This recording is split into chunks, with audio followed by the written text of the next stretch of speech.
अवधूत चिंतन श्री गुरुदेव दत्त श्री स्वामी समर्थ. माझ्या चॅनलमध्ये तुमचं सगळ्यांचं मनापासून खूप खूप स्वागत, आभार. चला तर मग आज आपला विषय आहे स्वामी महाराजांची नित्यसेवा केल्याने आपल्या जीवनातले सगळे संकटे, दुःख, त्रास, अडचणी हे आपोआप दूर होतात. स्वामी महाराज हे ब्रह्मांड नायक आहेत. ह्या सृष्टीचे चालक, मालक, पालक आहेत. त्याचबरोबर कलियुगामध्ये नामस्मरण करण्याने आपले सगळे दुःख सरतात. हे कलियुगाचं वैशिष्ट्य आहे. म्हणून कलियुगामध्ये जास्तीत जास्त नामस्मरण करण्याने आपल्या सगळ्या काही संकटे, दुःख दूर होतात. नामस्मरणामध्ये इतकी ताकद आहे की आपले कार्य सहज पूर्ण होतात. जे काही आपले दुःख आहेत, संकटे आहेत, ते सहजपणे पूर्ण जातात. आपण नामस्मरण केल्याने आपले दुःख, कष्ट दूर होतात. ह्याचं कारण हे आहे, त्याचा त्रास थोडं बहुत आपल्याला जाणवतं, जास्त जाणवत नाही. म्हणजे आपल्याला जर जास्त आपल्यावर काही संकटे येणार आहेत, आपण नामस्मरण करतो, स्वामी कृपेने आपल्या त्या नामस्मरणाने आपलं ते संकट येतं, पण ते थोडक्यात टळून जातं. आणि समजा आपण नामस्मरण नाही केलो, आपण कोणत्याही देवाशी आपलं नामस्मरण करत नाही, कोणत्याही देवाची नामस्मरण करत नाही, या स्वामीच्या करत नाही किंवा कोणत्या भगवान श्रीकृष्णाचे करत नाही, कोणतेही असं नाही, स्वामीचेच करत असाल तरच तुम्हाला स्वामीची अनुभूती येईल, स्वामीची कृपा आशीर्वाद तुमच्यावर राहील. तर तुम्ही कोणत्याही देवाला मानता, तुम्ही आई भगवती, कोणी देवीची आराधना करतात, कोणी भगवान विष्णूची आराधना करतात, कोणी शिव आराधना करतात, कोणी साईबाबाचे आराधक आहेत. म्हणजे ज्या देवतांना आपण मानता त्या देवतांचं नामस्मरण आपल्याला करायचं आहे.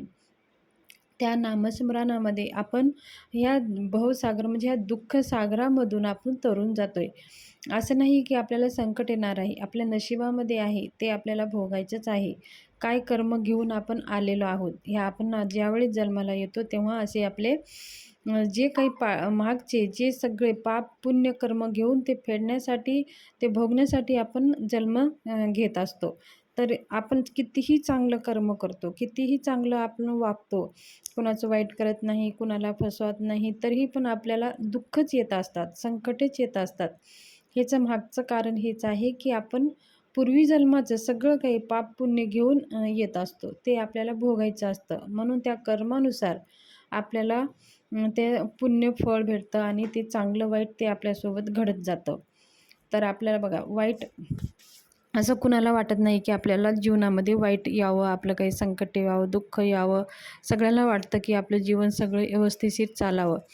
पण काही माहिती नसतं आपल्या जीवनामध्ये काय चालले, काय आपल्या पूर्वजन्माचं काय कर्म आहे, ते आपल्याला काहीच माहिती नसतं. म्हणून आता काय मागचं सगळं काही, ते काही पाप आपल्याला धुण्यासाठी, आपल्याला ते पापापासून मुक्ती भेटण्यासाठी आपल्याला नित्य स्वामी सेवा करायची आहे.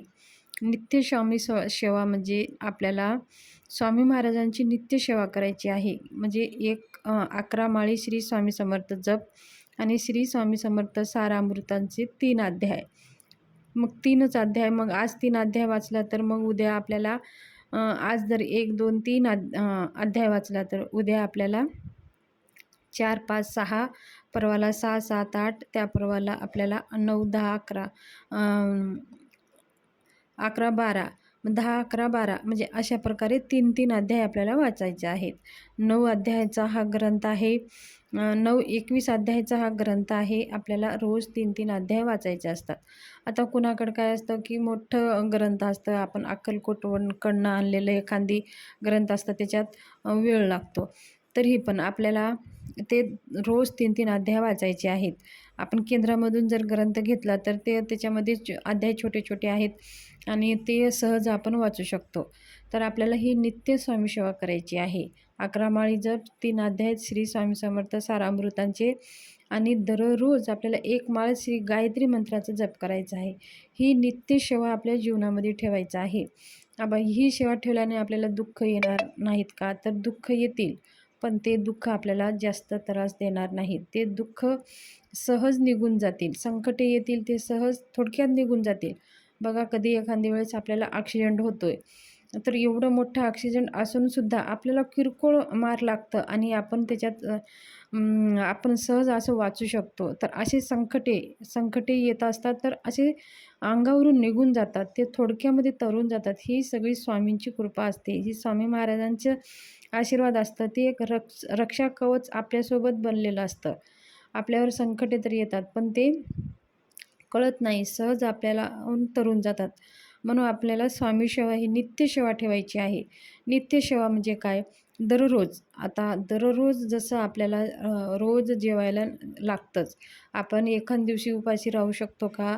जरी उपास असला तरी काहीतरी आपण खातो. चहा किंवा नाश्ता करतोय किंवा फराळाचं करतोय. तर ते हे नित्य जीवनासाठी ते आहे. तर नित्यसेवा हेच आहे, की आपल्या नित्य जीवनासाठी सुद्धा स्वामी सेवा नित्यसेवा करायची आहे. 3 अध्याय आणि 11 माळी जप आणि जमत असेल तरच तारक मंत्राचा 11 वेळेस ही सेवा आपल्याला जीवनामध्ये ठेवायची आहे. त्याचबरोबर नामस्मरणमध्ये इतकी शक्ती आहे, इतकी ताकद आहे. नामस्मरण श्री स्वामी समर्थ ह्या नामाचा अखंड तुम्ही जप करत राहा. आता 11 माळी जप झाल्यानंतर आपण काय करतोय, की 11 माळी झाले की माझे जप झालं. पण आपल्याला काम करत आहोत, इतरचे काम करतोय आपण, घरचे स्वयंपाक करतोय, आपण काही बसून भाजी निवडतोय, तर आपण काय करतो, की टी व्ही लावतो आपण आणि मग मस्त आपण स्वयंपाक करत असतो. पण तुम्ही काय करा, नामस्मरण हे स्वयंपाक करत असताना नामस्मरण करत राहा. मनातल्या मनात श्री स्वामी समर्थ, श्री स्वामी समर्थ हे जप करत राहा.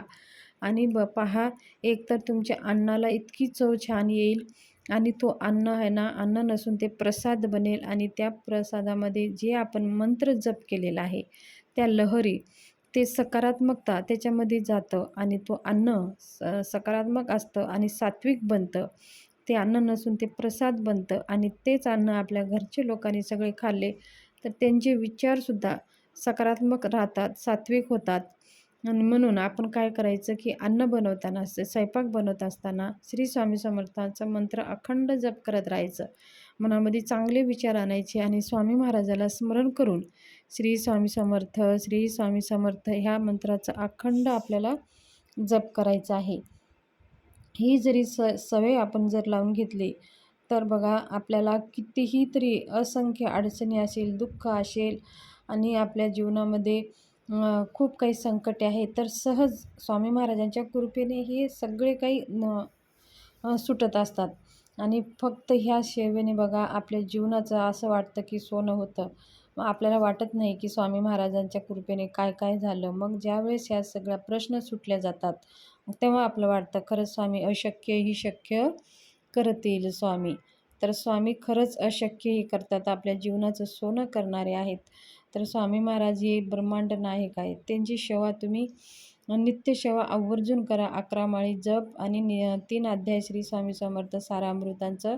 आणि असं हिंडत फिरत गाडीवर आहे, आपण प्रवास करत आहात, आपण असं निवांत टी व्ही पाहत आहे, तर नामस्मरण आतमध्ये चालूच ठेवा.